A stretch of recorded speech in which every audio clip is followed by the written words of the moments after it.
दुष्काळात 13वा महिना ही आपल्याकडे वापरली जाणारी म्हण खास करून घरात कोणी आजारी पडले तर लगेच आठवते. आजारपणात जवळ असलेला पैसा खर्च होतो म्हणून गरीब मध्यमवर्गीय लोक उपचार घेणे टाळतात आणि त्यातच आजारपण वाढत जातं आणि बऱ्याचदा हाती असलेला माणूस हातातून जातो.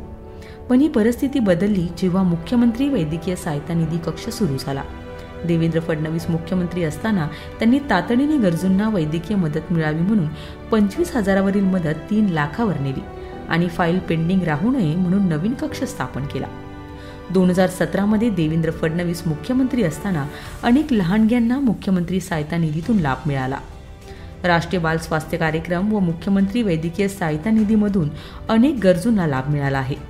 सांगली जिल्ह्यातील लहान मुलगा ईशान माळी याला हृदयाची समस्या होती. मुख्यमंत्री सहायता निधीतून ईशानला हृदयाची शस्त्रक्रिया करण्यासाठी मदत मिळाली.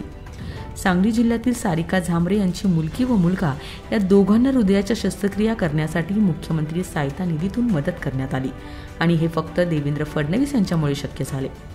सांगली जिल्ह्यात राहणारी लहानगी प्राप्ती हांगारेला 1 वर्षापासून हृदयविकाराची समस्या भेडसावत होती. मात्र गरीब कुटुंबातील असल्यामुळे उपचार करण्यासाठी हाताशी पैसे नव्हते. पण देवेंद्र फडणवीस आणि मुख्यमंत्री सहायता निधीतून प्राप्तीच्या हृदयाची शस्त्रक्रिया करण्यात आली. तसेच सांगली जिल्ह्यातील रणजितची देखील हृदयाची शस्त्रक्रिया मुख्यमंत्री सहायता निधीतून करण्यात आली.